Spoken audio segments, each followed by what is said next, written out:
Uh, Welcome to you all in this second half of the fourth day of virtual conference of NELTA Province 7. I would like to welcome all, and I would also like to welcome our panelists of this session.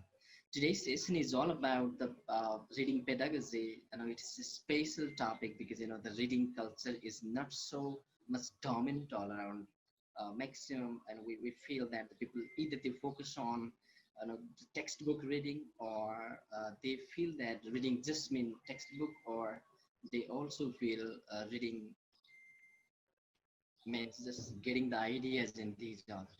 So the value of reading can be quite well depicted through this panel discussion, and we are very obliged to our Professor Govind Bhattrai, my guru also, who taught me in the year 2070 to 2007 to 9 in the Central Department of English Education in Tribhuvan University.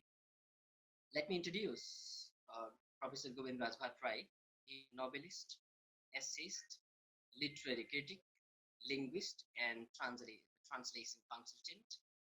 Though Professor of English by profession, Bhattrai loves and enjoys creative writing more than anything else. His contribution in reshaping and reforming Nepalese literature is well acknowledged. A postmodernist and divorcist, Bhattrai has widely published on various sociocultural, educational, and literary issues.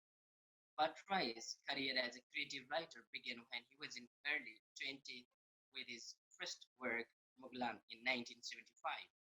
His fiction include Manipur Ko Chitti, Letter from Manipur, Sukrat Ko Paila, Socrates' Footsteps, Sukrat Ko Diary, Socrates' Diary, whereas works on criticism comprise Kabbik Andolan Ko Parichaya, Introduction to Poetic Revolution, Akhyan Ko Uttar Adhunik Paryavalokan, Postmodern study on fiction, Passimi Palesika Bachita, Drops of Western Abes, Uttaradhanik Aina, Postmodern Mirror, Uttaradhanik Vimarsa, Postmodern Discourse, and Samaya Bodhra Uttaradhanikta, Time Consciousness and Postmodernism. Bhattrai had a literary pilgrimage from Mechi to Mahakali in Nepal and several countries of countries of Asia, Europe, Africa, and America. His voyages have given birth to several anthologies of essays and travelogues like Ekle, Ekle, Ekle, Alone, Alone, and Alone, Vishwavidyalaya Agrim Puja, Fire Worship in University, Sangai Baso Yura, Let Us Live Together in This Night, Godoli Das Paila, 10 Steps in Twilight, and recently Meri Mirima Das Paila, 10 Steps in Dawn. The first Nepalese scholar to accomplish PhD in translation studies, Bhattrai has translated several works from English to Nepali and vice versa. His major translations include selected stories from Nepal, selected Nepali essays, stories of conflict and war, Declaration of New Guardian, Gandhi, and Great Minds of India. Bhattrai has also edited a number of academic and literary journals. So I would like to welcome Professor Bhattrai in this forum. Welcome to you, sir. Likewise, we have another panelist, one of the voracious readers, source of inspiration for young generation as well, Mr. Balram Adhikar. Mr. Balram Adhikar is a lecturer of English at Tribhuvan University, Nepal. Mr. Adhikar has translated dozens of literary and academic works between English and Nepali, including novels, Socrates' Step, and Grammar of Contemporary Nepali. To his credit, he has published some books in translation studies and ELT, including Anubad Siddhanta Praprayog, Translation Theory and Practice, funded by Nepal Academy, Nepali Anubad Sahityako Itihas, History of Nepali Literary Translation, and literature for language development, history, pedagogy, and criticism. Mr. Adhikari is the recipient of Khemlal Lamichhane Memorial Prize 2016 and the Kalasri Creative Prize of 2018 and Nepali Talent Award England 2018 for his contribution to Nepali literature and translation. He has also contributed to SARC Cultural Center, Colombo, in his capacity as country editor 2012 to 2013, Journal of Nelta as editor from 2015 to 2016, the Translation Journal Nepalese Translation as a chief editor in 2018 to 2019, and Dictionary of Translation Journal, Dictionary of Translators in Nepal as editor. At present, he is a PhD scholar in literary translation at the Tuman University. Welcome to you, Mr. Balram Adhikar, sir. Likewise, we have a third panelist who is joining us from the USA, who has been doing the PhD there. Let me introduce him. He is Jagadish Poudel, well-known name. Jagadish Poudel, originally from Nepal, is currently pursuing his PhD in rhetorics and writing studies at University of Texas at El Paso. He has completed his MA and MA in English from Tuman University, Nepal. Having worked in the field of ELT for more than a decade, he has presented his research in national and international conferences. His areas of interest include social justice, pedagogy in teaching writing, Hindu rhetoric, and digital cultural rhetoric. Welcome to you, Mr. Jagadish Poudel. Now we are going to start our session of today, and this session, let me begin with. So my first question will go to Professor Bhattrai. Sir, maybe I think a decade ago, you started your this reading concept, the reading courses. You started preparing, I think, when the professor Jera Josti was there at Tuman University. So I remember, I know a little bit about it. When Professor Josti and you were there in Tuman University, you started designing this course. So what is the reason? What motivates you two people to design this course? What is the reason behind it? What were the objectives? With this salute to Professor Awasthi, I would like to ask you this question. Over to you, sir. Teaching in Nepal, these words to him.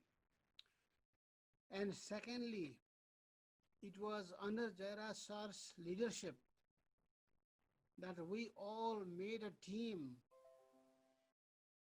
since 2061-62 and work hard towards the renovation, towards revamping the old courses in English, which consisted only structural teaching, structural learning only.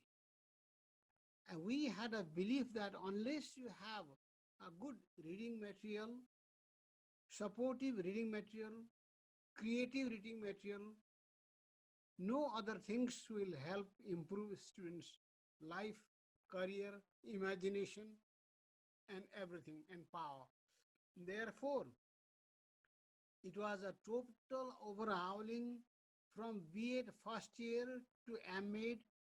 Altogether, we redesigned, reshaped 7 books. And in that design, one of the designer I could see today is our Balram Adhikar as well. He also was in that team. So we were sometimes a team of 10, sometimes 8, sometimes 9. But unfortunately, by those days, we had missed our forefather, Shishir Kumar sir, and under Jaira sir we did. And it is now 15 years that a kind of revolution has been introduced by designing, by writing, by looking at the trends of the world, those new things compiling into very standard books. So it was a departure. We wanted to show our students and teachers and syllabus designers a new world. It is in harmony with other literatures, other worlds, other universities as well. That's all. Thank you, sir. Now I'll go with a bit different question to Mr. Balram Adhikar, sir. So you were in the team of course designing, sir. So before that, let me just, how do you take the course reading culture in the context of Nepal right now? Can you please share? Okay, DNG, thank you for this question. Before this, I'd like to express my sincere, gratitude towards the, subject committee team of that time, and particularly Professor Jairaj Awasthi and Bhattrai sir, under my guru, under whom I got an opportunity to work in these courses. DNG, before I talk about something about this reading culture in Nepal, because it might be a big, big broad question. Actually, I'd like to add something on what Bhattrai sir has just said. Actually, what happened, till 2010 or to that, 2062 or something like that, 10 years ago, before, as Bhattrai sir indicated, our courses were mainly focused on language as system. This is what Bhattrai sir always, with, he had some reservation from the very beginning. He always said that we should go beyond language as system and then address it language as art and expression. And that was the guiding philosophy behind, because I was very close with him, and I worked under his scholarship, and this is what actually motivated, I guess, Dr. Bhattrai to go for reading based courses. And this is what he also said 2 years back in NELTA's conference as well. Talking about present scenario, it's very difficult to say which generation we are talking about. If we say these days children don't read or students don't read, I can see they are reading more than we used to do in the past, because they have more books to read than we did, and they have more means to explore the text than we had. But again, the thing depends what type of text our school system and university system are for grounding. That is main concern. Mainly, we are again focusing on teaching English, the English language as a system, and mainly we are focusing on the information-based text. When you look at this IELTS text, this TOEFL text, and the academic for our student, they are mainly focusing on information. Information is important, but again, what happens if we give too much importance on information, our students, there will be no difference between commerce students and language students, because we have to incorporate information, no doubt, but again, we have to relate that information to their feeling, their emotion, and their imagination. This is what Bhattrai earlier said, that we need to relate information to expression, and this is what I find weak at present. And but I don't say that students of this time don't read much. They are reading, but again, we need to relate their reading to expression, to imagination, to creativity. Then only we can bring about our change in their perception, and more importantly, we can make their reading more productive. I think this was for now. Okay, thank you, sir. So I'll go with the Jagdish sir. Jagdish sir, first of all, I would like to salute you as well, because you have taught the reading courses prepared prepared nearly for 4 to 5 years, and you are only one in Nepal who taught these reading courses extensively much. Possibly you more engaged in this area, reading, teaching reading courses, and teach all. So, can you please share your experience of teaching reading courses? Okay, sure. The answer first of all, I would like to say namaste to my gurus, Zara sir and Govind Bhattrai sir, and all the participants, my friends. I'm very happy to be a panelist in this, panel. Uh, Regarding my experience, I would like to start from my reading experience. When I joined at intermediate level, I was exposed with the course like language and structure is Balram sir already, highlighted this. Over the years, for 7 years, I studied sound and structures, grammar, methods. I recited a lot. That helped me to understand pedagogy, but that didn't help me to understand, life. That didn't help me to understand world. That didn't help me to understand our society. That didn't help me to bring society knowledge in the class. So I felt something lacking in my education. So I decided to join MA Literature. So I did MA Literature. I did my self-study. But, that helped me to open my eyes a little bit. After doing MA, I started to teach reading course. As you said, I taught, expanding horizon in English. That course helped me a lot to expand my ideas. That course helped me a lot to understand world. And that helped me to bring some our local knowledge in classroom. For example, there is a chapter, there is a topic, myth. In BEd's second year, you might have taught this course, right? Myth. When we are teaching myth, if we ask our students just to reproduce what is given, that is Norwegian myth, that's not, our level of teaching, our level of readings. So I would present, some local myth in my class, thinking that makes sense to student. Just reproducing is not, teaching. Is Balram sir already talked about relating and reflecting. So it is better to ask them to reflect and relate to their life, to their society. That's the knowledge. So another course I taught, reading course, miscellany course. And there are lots of interesting, text. And that text we can relate to our society. For example, education, there is a chapter on education. And if we ask just them to, reproduce what is education, right? What is presented there, that is not teaching for me. I would relate, I would ask my students to, narrate or to bring our past education practice. For example, Gurukul. I ask my students to write about Gurukul systems. Let's bring our educational practices. That is important for us. And there is a topic on marriage. So that was not about marriage practices of Nepal. It was, I think, a poem. So I asked my students to write marriage practices in your community. So my students, wrote an essay on marriage practices. So they brought, different marriage practices of Nepal, different caste marriage practices from far western part to far eastern part of Nepal. I had created, Facebook wall where I would post the questions for them and they would, write their marriage practices. They would also, post pictures, videos over there. It was quite interesting.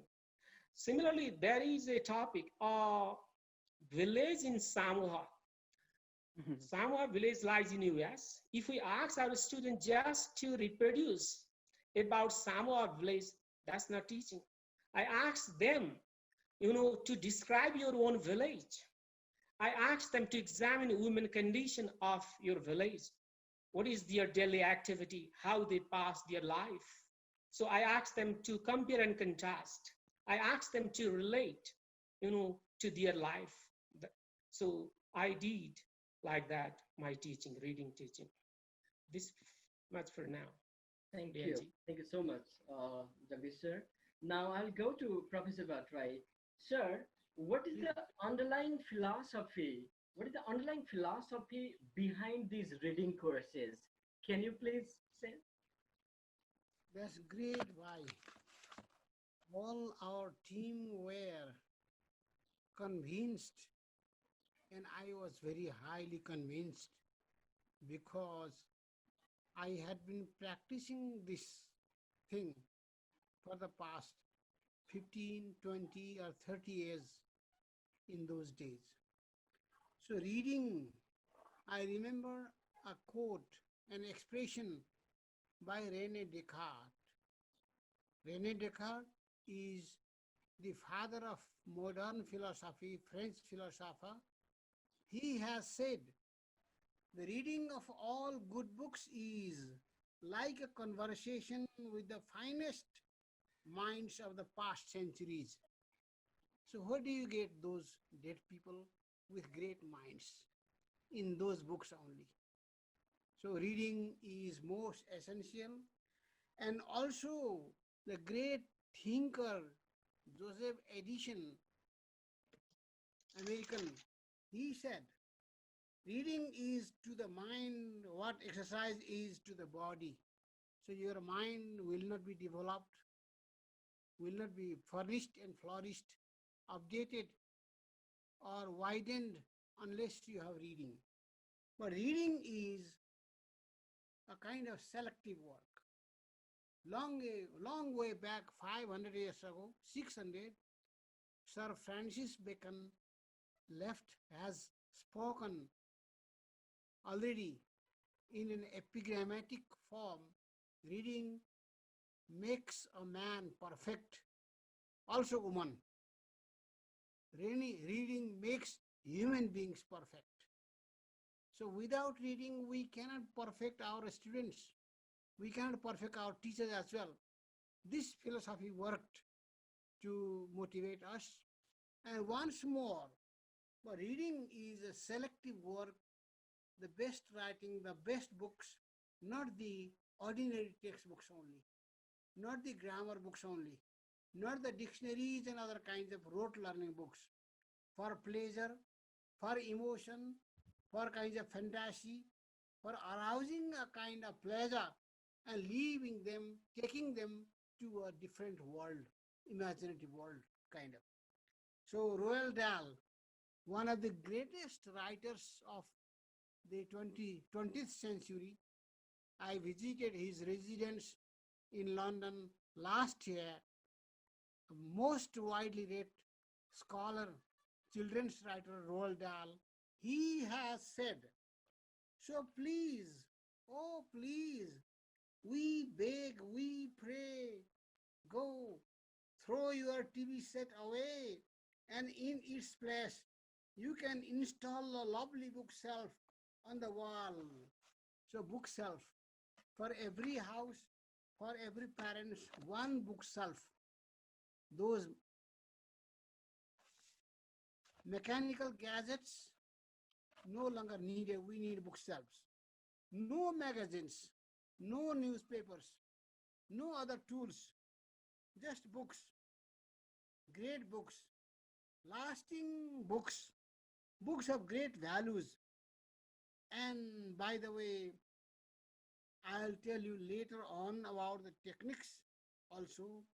But books, selection of books and reading of books is the first and foremost priority for us. Our team was convinced and we selected best of reading passages we could imagine and diverse passages written by men and women, written by Nepalese scholars and Indians and Malaysian, Japanese, third world people and native writers of English and all variety of different kinds of writing, different minds, different cultures. As Jagadish spoke before, we introduced in the courses and that attracted our readers also. That gave some information about the variegated world in lucid language, in clear language, in very stylistic or say simple and wonderful language. That is the reason behind our selection. Thank you, bhai. Thank you, sir. Now I'll go to Balram Adhikari, sir. Balram, sir, there are lots of problems in actualizing the reading courses as there's a gap between expectation and reality. How do you actualize it? What do you think about it? Uh, DNG, earlier my friend Jagdish, he also indicated about, indicated the pedagogy that he used in the classroom that might be very useful for us too. In my case, I taught masses reading courses for 2 years. What I found was, in the classroom, first of all, we have to realize the fact that our students are not from so strong reading culture. We have to admit here, when we say students, even teachers should be included within that category. We don't have that. So in the beginning, Jagdishji often used to share with me that teachers and students both were overwhelmed by, by the number of the text and the length of the text and its length and the culture and content all. And some of the teachers' job were at stake, and they were on the verge of losing their job because they were not able to deal with the courses. And the reason was that, first, we have to change. The first problem that I faced in the classroom was there is sort of blame game between teachers and students. Teachers often complain that students don't read and they are busy with their gadgets or something like that. And students say that teachers don't teach the way they want. It means students expect ready-made notes, and teachers expect students to read and present their ideas in the classroom, and there lies a gap. One. Next gap is these courses, the university level reading courses, expect the teachers to go beyond the intensive class-based reading towards extensive reading. Now, the problem is how to integrate classroom intensive reading that we practice for 45 to 50 minutes to out of the classroom extensive reading. How to integrate, how to make the transition from classroom to outside. Second. Third, I find the problem with the what we say pedagogy itself. Mostly our reading pedagogy is explanatory rather than exploratory. This is very sort of the thing that it happens every day. For example, teacher comes to the classroom, prepares the note, and comes to the classroom, explains the points, gives the notes to the students. Then when all the teachers give the notes and points to the student, then what is the need for a student to read or go through the text? And this and if teacher doesn't do that, and the student face the problem in the examination, then what I find is we have to dismantle the conventional notion of this intensive and extensive reading. Actually, there is no clear demarcation between that. Intensive reading, that might be for small, specific time, and that might be for specific information. But again, this intensive reading should be part of extensive reading, and extensive reading should be part of the intensive reading. They should go together. And next thing, what I found, with these courses is that we have the tendency of treating text as the end rather than means towards the end. As Jagdish was indicating earlier, when he was teaching this Norwegian myth from Sophie's world, he was not treating that text given in the book at the end. Treating text at the end means having students read the text and having engaging them in some comprehension checking exercises, checking their answer, and the task is over. This is not the underlying. This is not the main spirit of these reading courses. We need to focus how to that use that text to look beyond the classroom. I'll give one example. What I did was, while teaching, I'm at first year, while teaching this Equal Rights of Women by Shirley Chisholm. First, in the classroom, we did the classroom reading. We did some classroom activities. Then I asked a student to read about Chisholm in the internet. Go to the Google, read her biography, and add at least 20 sentences to the given text. Add something from that. And third phase, read any biography you find in the book form and bring that in the form of summary or something of presentation in the classroom. It means classroom is related, connected to the internet, and internet reading is connected to their let's say room reading or out of the classroom reading. As a result, what happens, there is a smooth transition from textbook to internet to other book sites reading sources. And next thing, the last one, we have to change something. We have to bring about some change in the examination system as well. In the examination, students are asked such questions which they can answer by memorizing the information from the book. If so, obviously they read summary, some notes, prepare for that, and go to the exam hall and write. That might kill, that might mar their motivation for reading extensively. Thank you. Thank you, sir. Thank you. Now, I will just go to the Jagadish sir. Jagadish sir, you were the eyewitness of this course, and you have a kind of lived experiences of teaching reading courses. Earlier, as Balram sir said, there's a gap between even the students and teachers as well. Teachers blame students for their mistakes, and students blame teachers as they feel that the teachers have not given them well reading courses. These are so. What is your experience on this teacher and student gap in case of reading courses, teaching reading courses? Yeah, I see, gap between the two, that's true because we don't have, reading culture. If not all, we usually go reading, guide, even sometimes guess paper, right? Even teacher, I found. And students expect ready-made capsule from teacher, as Balram sir already spoke about it, right? And they want to get ready-made something, and they want to just reproduce in examination, right? That's our culture. Because of that, so we see problems in readings, so, but not all. Some students are really, interested in reading, and they went through the text thoroughly. They came off, when I was there, with critical ideas. But most of the students would just want to get ready-made capsule from teacher.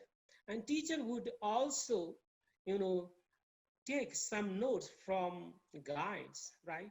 My experience, I found somewhere. So that's the, practice we are doing. Because of that, we could not improve, in reading teaching. But what we can do is that, there are some, commonalities. There is no golden method for teaching readings, but still we can, embrace some ideas. For example, what we can do is that we can engage students in classroom also. For example, if you are teaching for an hour, you can allocate 20 minutes for reading in the classroom. You can make group, you can form group and give group work. Ask them to read some paragraphs and come up with ideas. Ask them to present in the classroom, right? So this way you can also engage students in reading in classroom also. And also you can ask them to, find some reoccurring words, in the text, and some examples and some sentences, some images that, help them to grasp the idea, to know about the text.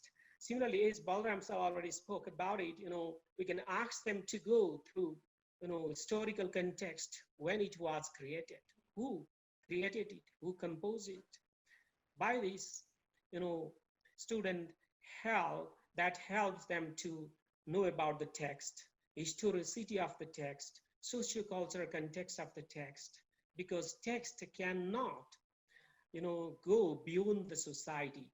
So that help them to understand text or reading, you know, materials. And also what we can do that, don't expect they will understand every tidbits of the text, right? We do not expect this. Nobody can understand every tidbits of the text if that is written in far distant world, if the texts are about the another corner of the world. So just we can ask them, what is the striking point for you, right? How can you relate the point to your life, to your society, to your educational practices? We can ask them. So this way we can go ahead. Yeah. Okay. Now Okay. I'll go to, thank you, sir, and I'll go to Professor Bhattrai, sir. Sir, I have a question. The reading, the people now, the reading culture is not so dominant. I feel it like this. So, what do you suggest to the readers nowadays that the reading culture is not so widespread and not so well practiced? Superficial reading seems more among the students as well. So what do you suggest to those readers, youngsters, so that they could expand the horizon of their knowledge? Very good question, Bhai. Actually, I am also sometimes worried about this question, looking at the nature of our students and teachers who don't know the real value of reading as such. But the civilized nations and cultured people, they necessarily possess a small or big one library at home. And reading becomes most essential, most important thing. In the beginning, while one starts reading, it is like digging a mine. In the beginning, one does not enter into the mine. It takes many years of digging to reach the treasure. In the same way, reading also is like that. When a reader goes from one book to another, from one book to another, and third and fourth and fifth, gradually he or she goes deeper and deeper, then he becomes much more obsessed with reading. And then we are safe, he or she is safe. But it needs a kind of society also, our parents also, and our teachers also. Just textbook, and we are happy with that. For example, the Western people, they say, Afra Ben, everybody knows her, she says that perfect tranquility of life, great peace of life, which is nowhere to be found in retreat, loneliness, a faithful friend. Reading is a faithful friend and a good library. Only in these two places, either in a good library or in retreat, reading only, you get the essence of life, depth of life. But to reach that state, you take bit of time.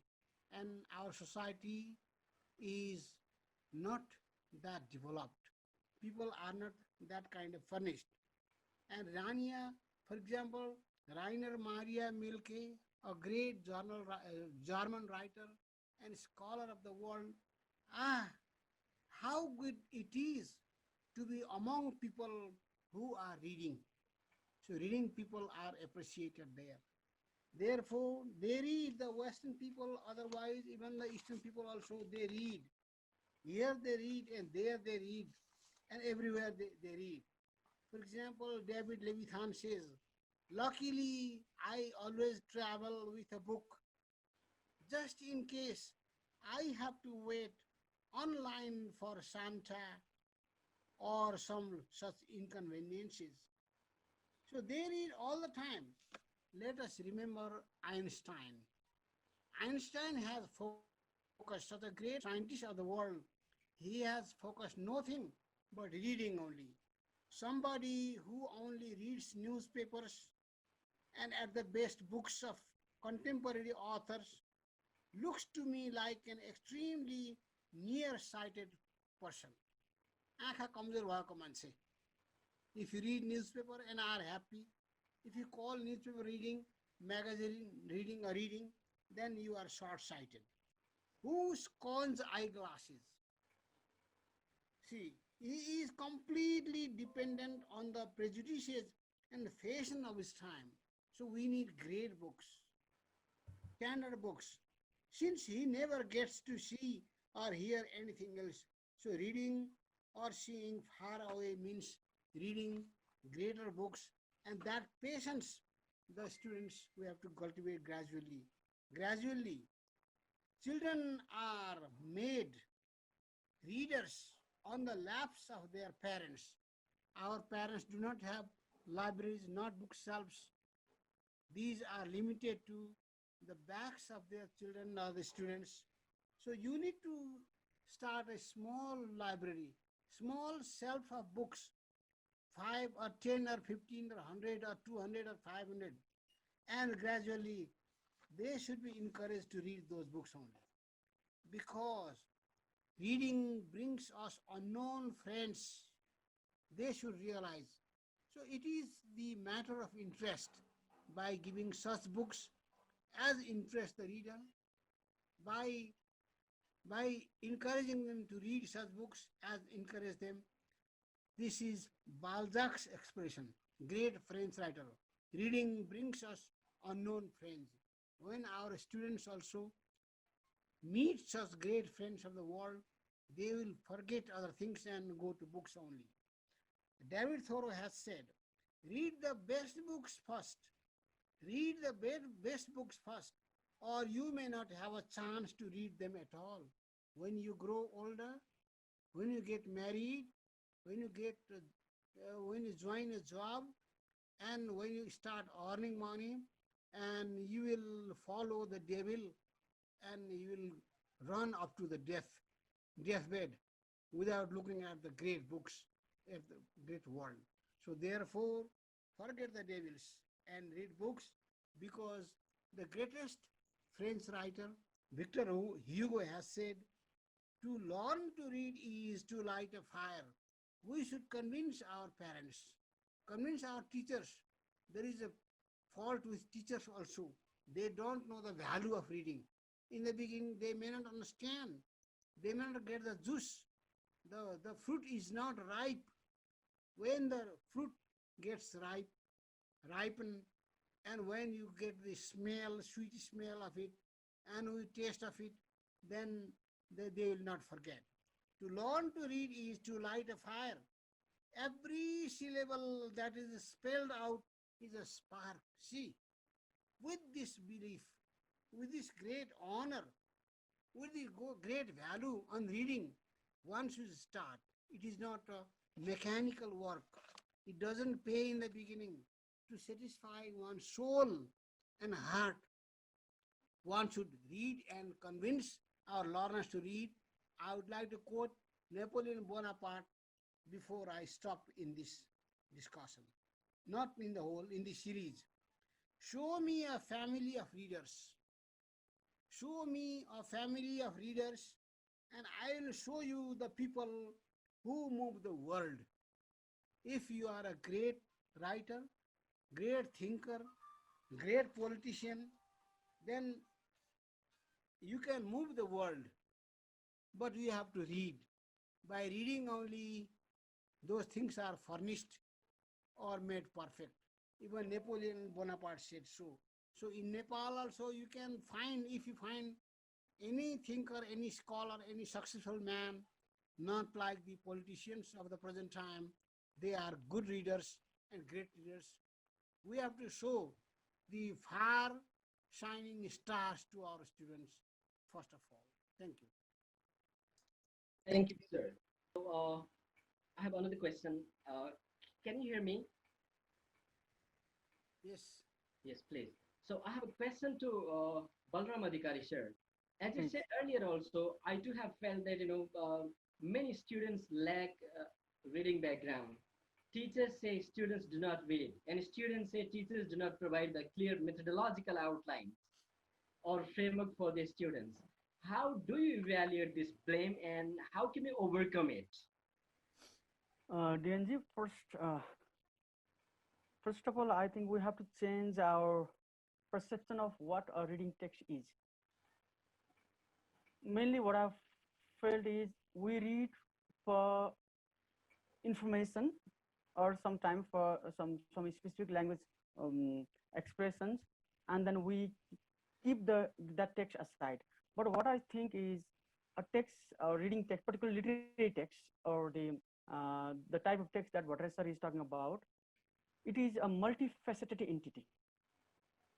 For example, let me relate my own experience. When I read stories, novels, like great writings, I read for information. At the time, this is the second habit I learned from Bhattrai sir. I ruthlessly underline and contemplate on those expressions that I think might be useful for my future reference. And sometime, my book bleeds to death because of red underlining. Then I also read this book for imagination. To what extent I can use these ideas to my own context, as Jagadish was indicating earlier. Means I here means this is how I instruct my student. I means not this person, but the reader here. And then I also think what are the educational values, philosophical values, ethical values from that I get from these books. And entertainment is always there, unless there is pleasure, though it is painful. Unless there is pleasure, reading cannot sustain, you cannot sustain that reading. And the next thing what I focus on it, I try to write every time. Whenever I finish first chapter, I reflect on that and I write at least 10 to 20, at least 10 sentences. I must say more than 10 sentences at the end of the reading of that day, so that I'm not only reading but also writing. It means I'm engaged in the active reading. This is what I always try to do in my classroom, and I'm speaking as a teacher as well here. It means our reading should not be the passive recipient of passive process of receiving the information. At the same time, we should tell or instruct or help our student to understand how they can be a writer, though that writing form is rudimentary, preliminary. How they can be a writer while reading. What happens at the time is, when students see they are also producing something after reading a particular text, they have a sort of sense of achievement, and there is sort of pleasure, and there is psychological secure that yes, I can also write something when I read others. Then I'm not only the consumer of the knowledge but also the producer, though they may not articulate thing like that, but they have that feeling. And in at Tahachal, I have 3 or 4 students who are still, not completed their masters that semester at in the last semester. Now they have started writing their own poems, their own academic pieces, and then they have started creative writing, and most important, they have started translating. And we should tell our students that the more we read, the more power we can get, because we have we have accepted the fact that Sabda Brahma is the reality. Churchill became Churchill. He has admitted every now and then that I got this recognition not only because of my political knowledge, but mainly because of my control over language. We all have realized that. And uh, you know, we should tell our students that how we can appropriate, how can we exploit the same text for multiple purposes. Then only they can see the value of reading. Otherwise, they read one and then keep it aside, and they feel that no, I have read that many books, that many articles, but my language is not improved yet. then what should I do? No, that is wrong way. We need to integrate. And next thing I should not forget, because uh, if I forget this, I may not be doing justice to my own field or profession. This should be told, there should be help to convert the text into another language. So there is a deep processing while reading in English. If not the whole text, why can't we engage them in writing that very portion in Nepali? And when they read in Nepali, why don't we encourage them to write that in English? So that there is not the question of translating and then GT method. It is a question of engaging student in the deep processes of language. And this is what Bhattrai sir always says: experiencing the language. Otherwise, what happens? We are always lecturing the people. We are always lecturing the hungry people on rice without giving them chance to eat rice. This is what we have been doing. Our phonetics, phonology says this, teachers development courses, this, they all talk about language. That's good. We need that, no doubt, because unless we have this theoretical backup, we are not going to be a conscious teacher. But again, unless what we do not equip student with what, only how knowledge might not make them a good teacher. And last one, this is a sort of personal experience. Asking student to write at least 10 sentences every day before they go to bed, every day, and bringing 5 words to the classroom and presenting the their reading or their words in the classroom. And if possible, I still remember Professor Jairas sir, one particularly in when he started, before his starting class, he used to talk about at least 5-6 books. These are the books, 5 days one book, 2 days this book, this is what I read. And he used to relate his experience, how he bought books from England, the money that he saved from from fooding, from lodging food. This, the teacher should also recount their experience, how they are struggling. And next thing, last thing, the teacher should not shy away from telling the fact that they are also learners and they are also strugglers, and they are not the perfect. And they should tell, look, today I learned 5 words, and can you if you want, I can share with you. We all are in the same boat. The only difference between you and me is that I happen to be born some years earlier than you. That's why I'm here. This is, there is a share that after some years you will be in the position I'm standing here. This is the reality. But what happened, teacher creates such a such a fear in the classroom that English is, I'm the only person who has become perfect, and then it will take so many years you will to reach the place where I am, and students get discouraged. And only sharing, caring, and daring might help them to um, what we say that embark on this textual journey. Thank you. Thank you. Okay, so I will go with the Jagadish sir, and later on after this, we'll open the floor for the audience as well. I know they will have a lot of questions there. So Jagadish sir, as you taught these all courses and you just shared the experiences about teaching reading courses. Now I will just ask you questions, 2 questions in one. Why do you think it is important for the students to read? And how was the response from the students when you started teaching these reading courses to your students? You're asking about benefit, you all know about the benefit of readings. It helps the students to get a job, obviously. It is directly correlated in their career or their life. And further, as Bhattrai already spoke about it, it develops students' brain, right?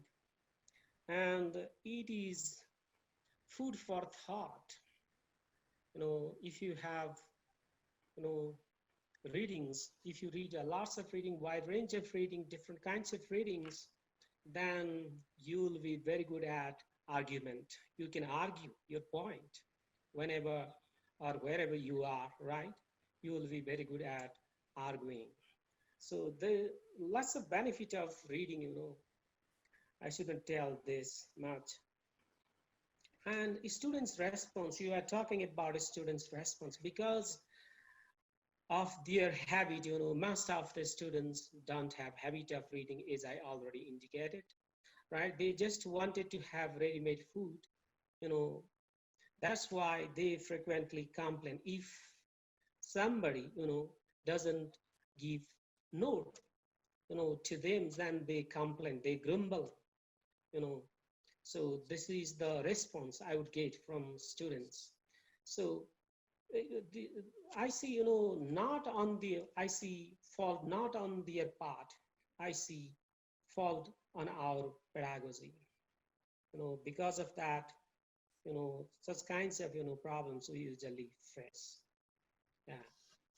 And then I would like to talk a little bit about, pedagogy still, some tips. For example, we can ask our students after reading, especially after readings, we can ask them to react to readings. I agree or disagree with the text, right? We can ask them to some questions. Why do you agree? And why do you disagree with the text ideas? And then what is new for you? You can ask to students. Similarly, while reading, you can ask them to, do code. For example, Balram sir was talking about this. You can ask them to tick if they agree. You can ask them to put, cross if they disagree or contradict the ideas. You can ask them to put, question mark if they are puzzled, so that later they can discuss with friends, with teacher. And you can ask them to put, star mark if something strike them. So this way we can ask them. Also, there are number of ways we can engage our students. We can ask them, to explore the purpose of the text or audience of the text or genre of the text, like that. We can ask them to explore, logos, pathos, ethos in the readings, right? That helps them to explore the text further. Okay, thank you, DNC. This much for now. Thank you, sir. Now, the final question to all our respected, valued panelists. I will start with Professor Bhattrai.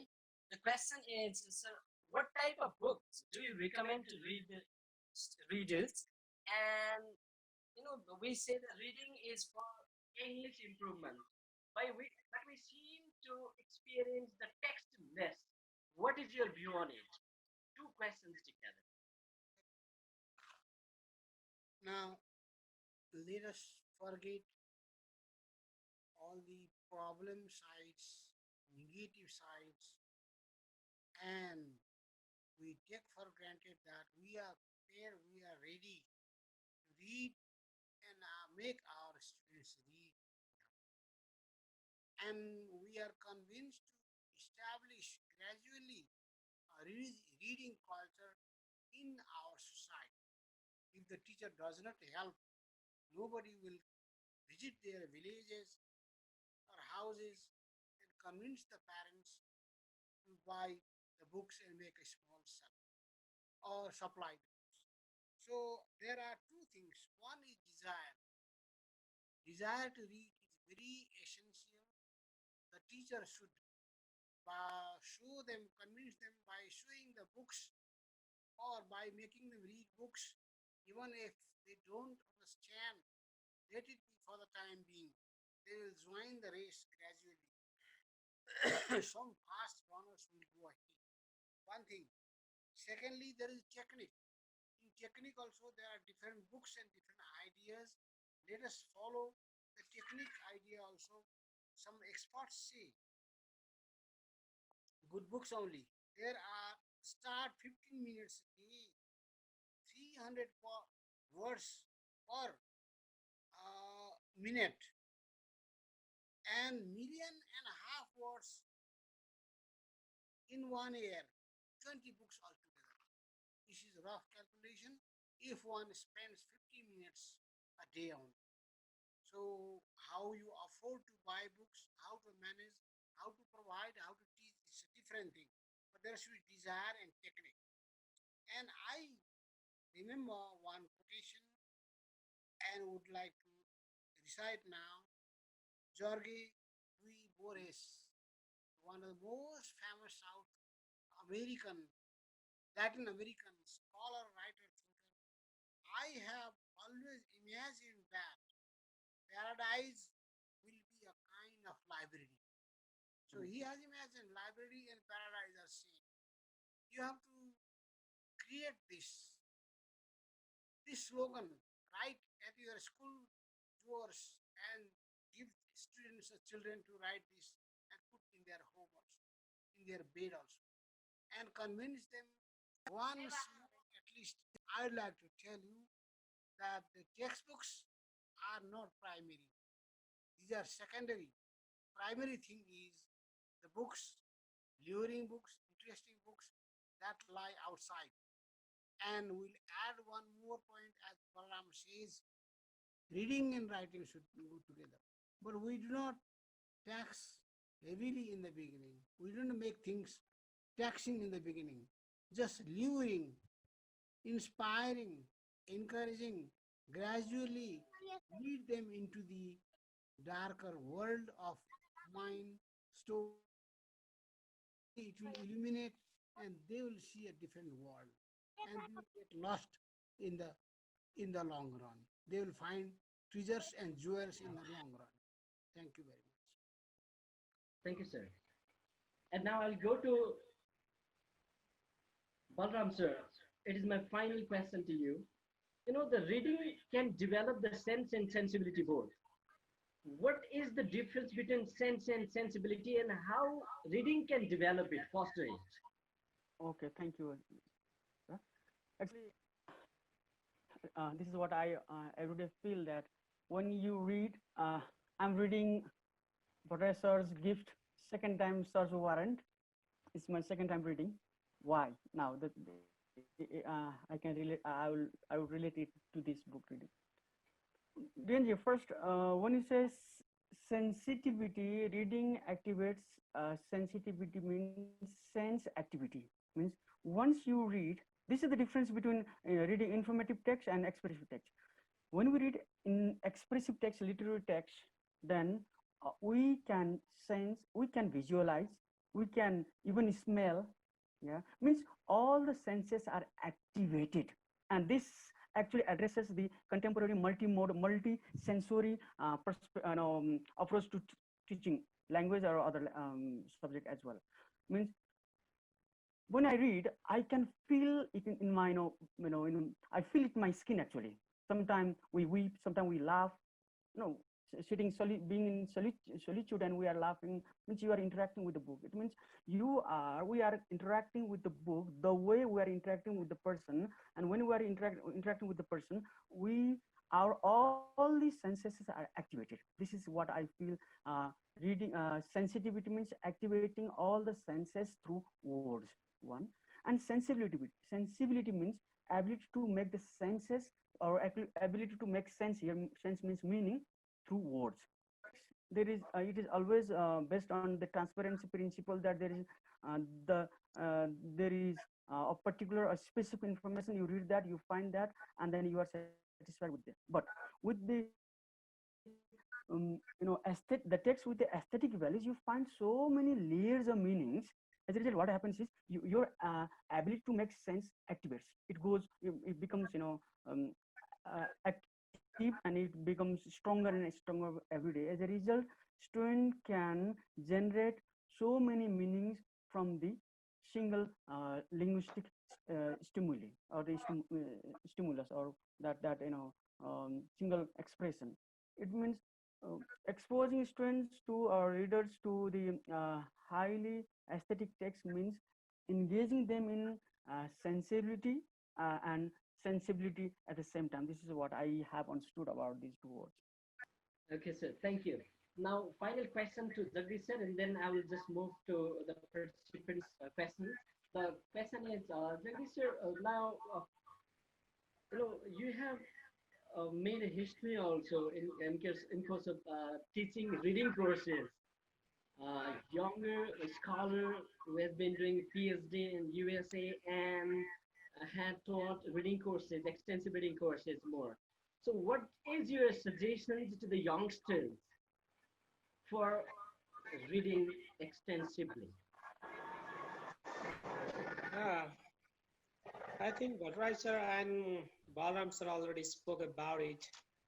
So just my suggestion is,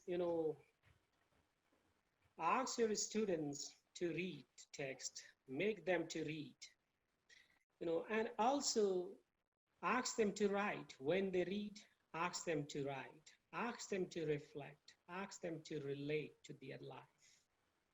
And that fosters, creativity. Balram sir was talking about, translation, assignment. That is practicing here, right? I also practice this here, for multilingual learners, first year composition learners, we assign assignment, translation assignment. That's a wonderful assignment. Translation is not just, mechanical process, but it is, it makes people creative. So this way we can go ahead. We can encourage the student to read and ask them to write. That way we can go ahead. But it takes times. So we don't have reading culture. So, but those people who are really interested in reading, those students who are really interested in reading, they can do a lot. But we should create such environment. That's our job. Yeah. Thank you, DNG. Okay, thank you. Now the floor is open for the participants here. All right. Thank you, Dian sir, and namaste to all gurus here. I will take 1 minute plus time, please. Okay, don't cut me out. It's my request. Here in this virtual space, we are blessed to have great scholars like you who have designed courses at different levels and great individuals, in fact, known for reading and writing. And we are always happy to reiterate that reading should be for exploration, imagination, and expression for students and teachers. Fantastic. There is an absolute agreement, no disagreement. Now my question is, our evaluation system means, but the evaluation system of even reading courses, and for your kind information, I teach reading courses at the master's level at Sukuna Multiple Campus.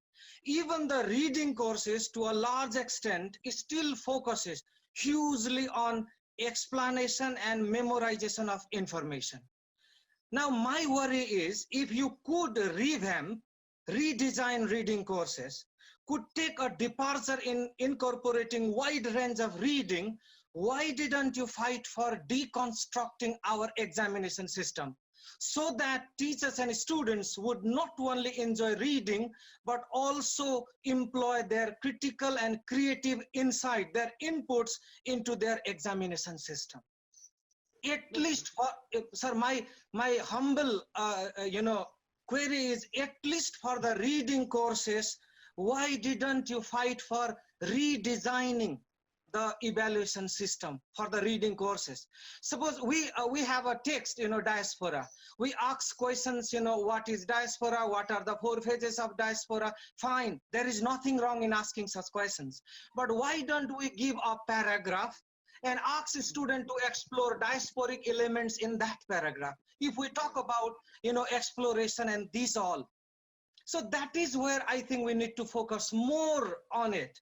And our history, if you ask, we make wholesale kind of generalization. We don't have a reading culture and so on. If you ask me, I didn't have a speaking culture.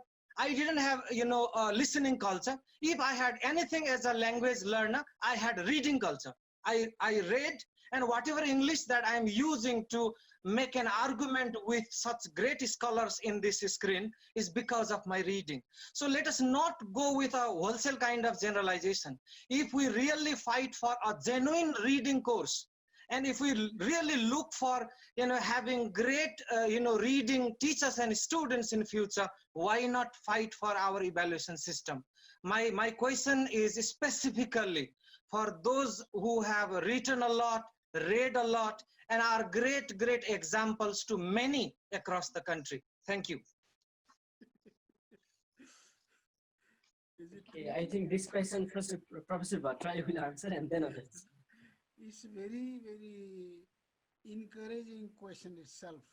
Actually, we are The system, we have not revamped the system. Too traditional. The reading books and materials and imagination regarding reading, the value of reading, we did a lot. But we could not change this examining system as you have suggested now. Actually, we have to go for a new revolution. Why not measure our students? The teacher can measure the students, his students, her students, looking at the reading performance, classroom performance, or creativity also, not depending on the books. It's great actually. I strongly suggest the committee to make a new departure and change wholly in this evaluation system as well, especially when you think of this reading for pleasure, reading for recreation, reading for creative writing, reading for wider information. When we do teach these things, our examination also should be changed. I very wholeheartedly appreciate your suggestion, Gunaraj bhai. Thank you so much. You Thank have you, so sir. Thank you. clearly, you have so clearly put things so squarely, so convincingly. I am really impressed by your way. Thank you.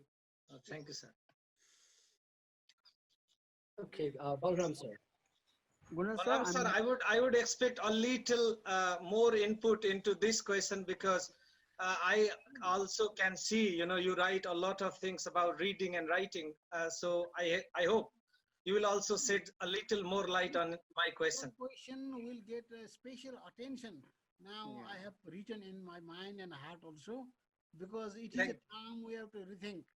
If reading system should be made different, evaluation system also needs to be changed, and a departure, a new way as you have suggested, exactly, sir. Exactly. will make it Exactly. happen. Thank Yes. you. Thank you, sir. thanks, sir. Gunnar sir, I'm absolutely with you. Actually, you took the words out of my mouth. Actually, this is what I always felt. But what I feel is that at least partially these annual system problems can be partially addressed, or have been partial has been partially addressed through this assignment system in this, what we should have, semester. But again, this is what I felt in the classroom also, when I wanted my student to go through they I wanted them to explore the text for various purposes, like, as I talked about earlier, vocabulary, structures, thought, imagination, something like that, and all things. They they were mainly focused on, they were mainly anchored to the examination again. And it was not their fault, as you all said earlier, because we all are, as William James said, that human beings are ruthlessly pragmatic creature. We all are pragmatic. Had we been there, we would have done the same, and this is what we did. Only, and it is not luxury but necessity for them to go through such things, because this is how they are tested. Now, no, this and again we have to look at this examination system, and the university system, where the teachers are trusted to teach but are not trusted to test. This is the problem here. When we teach in the classroom, they trust us, because that's why we are given, we have been appointed as the teacher. But when the question of testing comes, the system doesn't trust That's us. true, sir. This is the problem. That's true. That's true. And actually, this is what I can say, that we should change it. And uh, uh, it was Jaira sir's time that we could bring out some change. We could see some glimpses of change in the pedagogical sector, and we can expect Jaira sir again to come back to you and then change this evaluation system. We need to find, and we have to have the we have to voice in unison for that, and we will find another platform as well, I guess. And Guna sir, your question is so thought provoking, and then heart piercing to me, that hope we will find some joint, common space, common platform, and then share the problems and bring out some writing about this. Sure, We sir. have to Sure, look- sure, sir. Sure, sure. That's my Yes. pleasure, sir. Okay, thank you. Now the same question, Jagdish sir.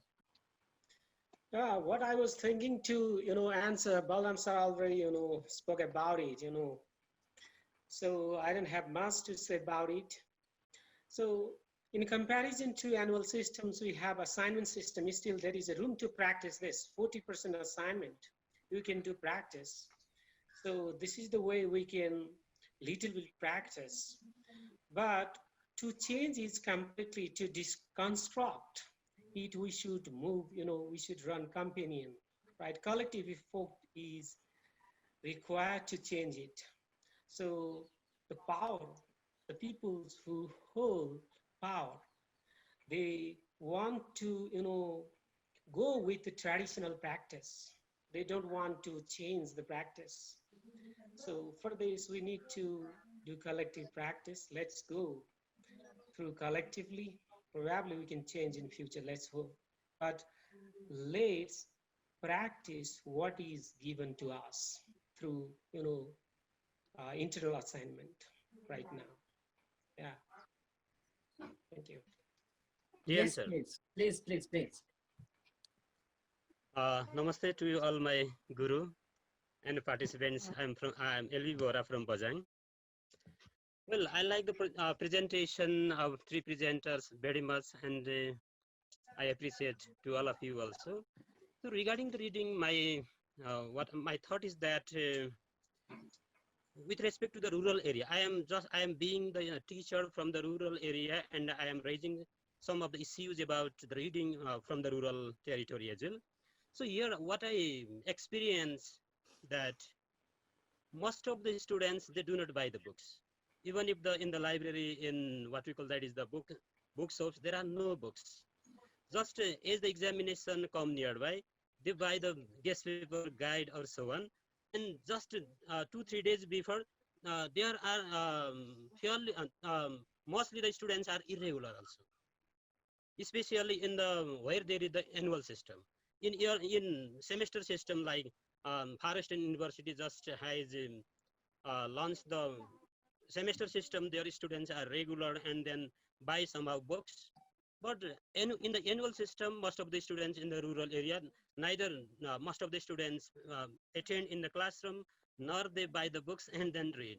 So how can we teacher here boosted them to read the books, to buy the books? So because of this reason, this is a kind of gap also. So from like you authorities who design the courses, who propose the courses, so how can we tackle such problems in the rural area? So please, Govind sir, can you assist this very Thank you, Lal Bahadur Bhai. All the way from which district are you?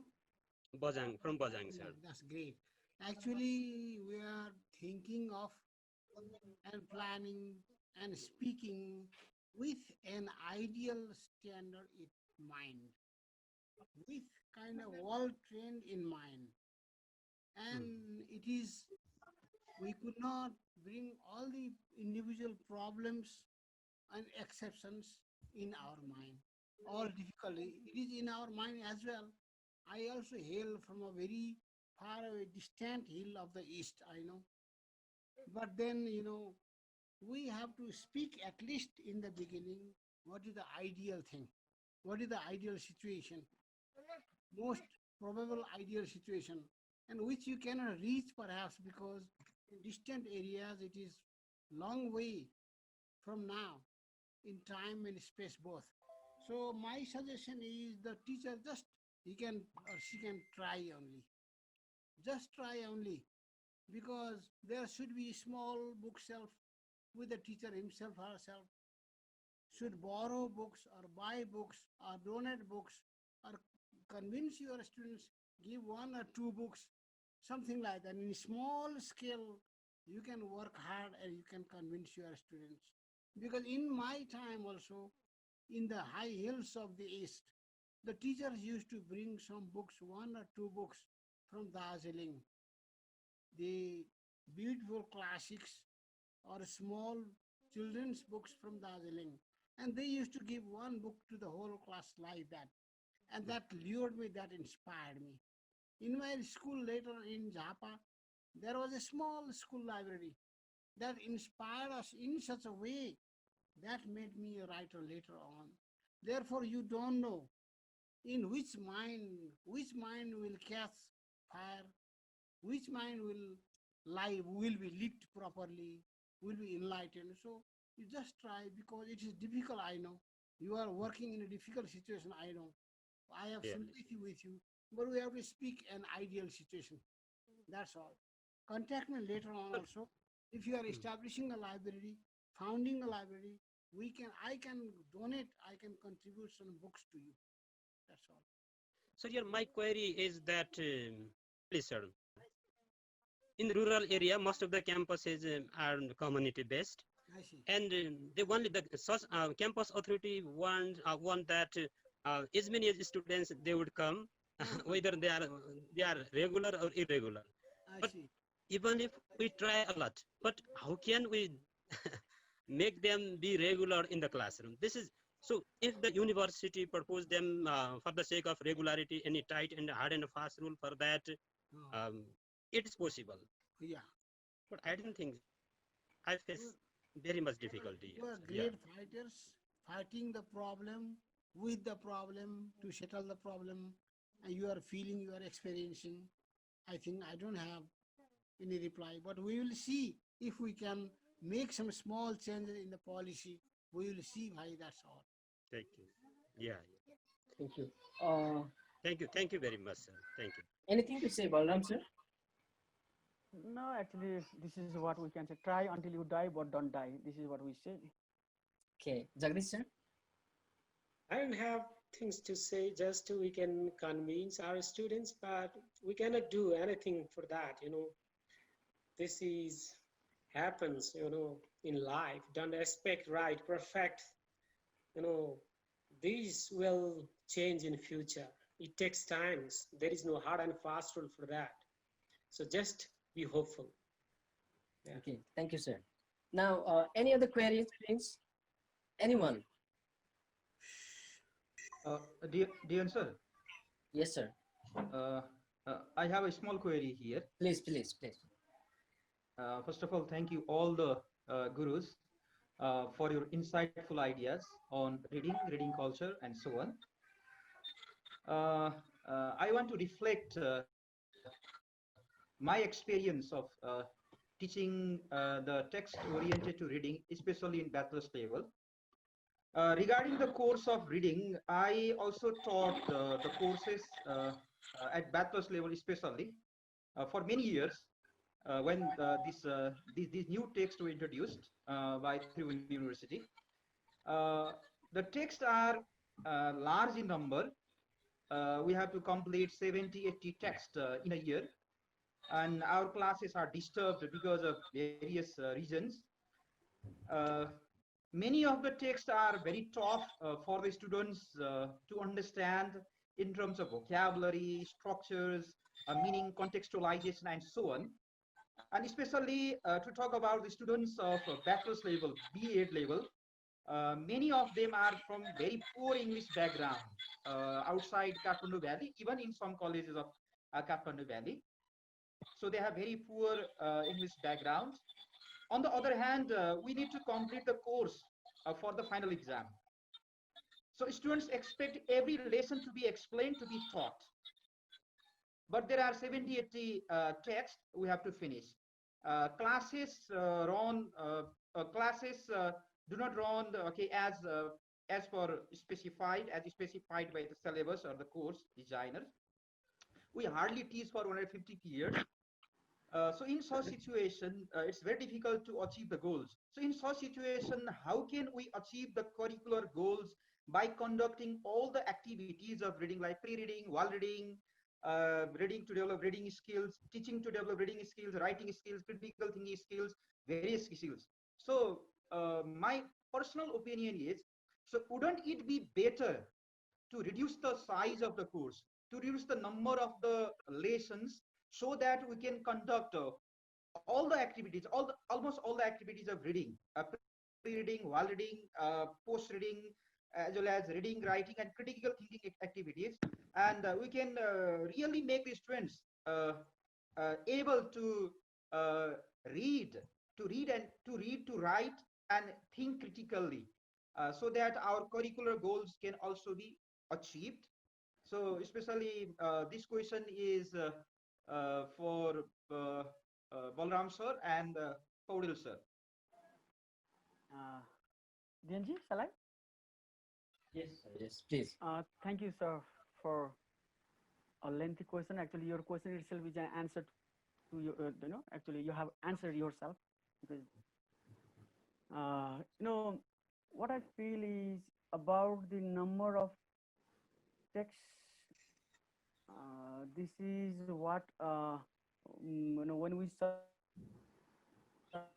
surveyed some 20 colleges, then most of teachers said the book is voluminous and the texts are lengthy, and then in the second time under Bhattrai sir's editorialship, some lengthy texts were removed and new were added.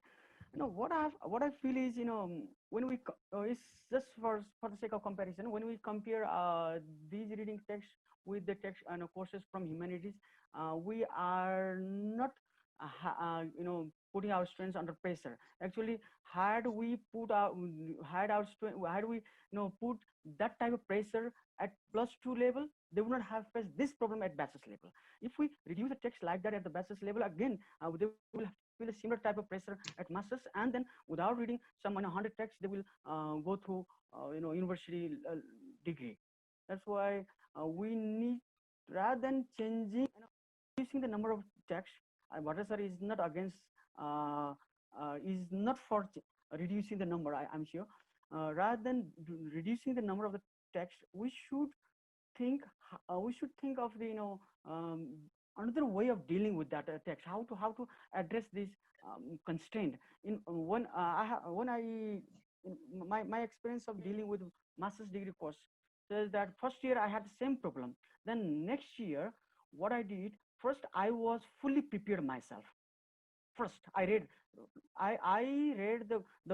realized that the course books were primarily for me as a teacher rather than for my students. First, the more prepared I was, the better I feel, and the more smoothly the course went. Second year, and I finished the course almost 15 days before the vacation began. One. Second, we need to, as you are familiar with that, all these approaches, I don't need to reiterate on that. We need to divide the text and then give the assignment to students. And again, we will have the same problem. Students don't come to classroom, and then they are reluctant to take the assignment, read at their home. We all have these problems, and that's why we teachers are there. Otherwise, we will lose our job. If it is not challenging, if everybody can do it, and if they can do on their own, they won't need us. And our job is secure only because our students don't read the way we expect. Otherwise, we might have lost our job. And I always respect my students when they come to classroom without reading. This gives me much value, and then makes me work harder, and then always make me work harder and think the alternative. And I always respect those lazy students. And other things about pedagogy, sir, if you want to talk later, I have my tentative framework. I can share with you later. I can say this much for now. Jagadish sir. Balram sir highlighted very well regarding these questions, right? I don't in favor of reducing course, right? We should add more. I think, in my experience, I never felt completing the course. Bachelor's level, master's level, see the levels, their levels. It's not your fault. They don't have, strong academic background. I agree. But some of the students have background. They come up with, background or strong academic background, even if they are from very poor, financially poor background. For example, some students from Bhattrai, when I was in Dhanildura, they were from very, very poor family financially, but they were voracious readers, right? Will matters. If a student don't have, will, they will not read. Even if you reduce the course, the same practice will go there, right? So even if you reduce the course up to 20 texts, And if you ask to teach, if you ask them to read, the same practice will go. I am sure, right? If not all, some of you will practice very well, but I don't think the scenario will change.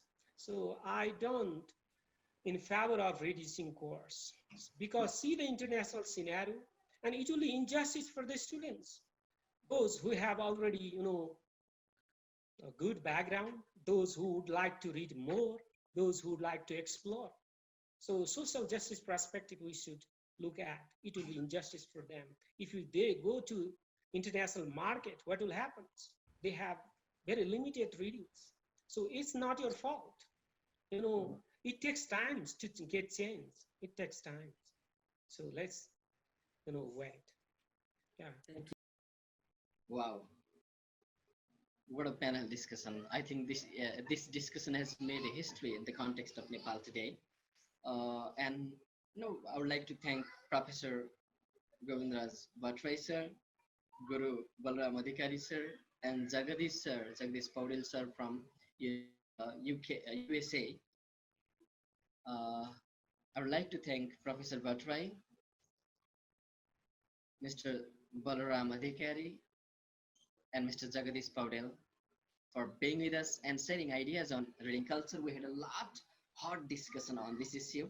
I know the questions that has been raised here are of paramount importance. Possibly, it will create more and more interest among the participants. 257 participants we have here around. So finally, I would like to conclude with the saying that please do not confine your reading to the academic books. Rather, expand the horizon of reading. Read the books, because turning the pages of academic books will not only make you, it cannot make you sufficient. So read other books, enjoy reading, read this much. यति पढ्नुस् कि तपाईले किताब पढेर हैन, हेरेर हैन, सुँगेर बुझ्न सकियोस्. Thank you so much. Have a good day.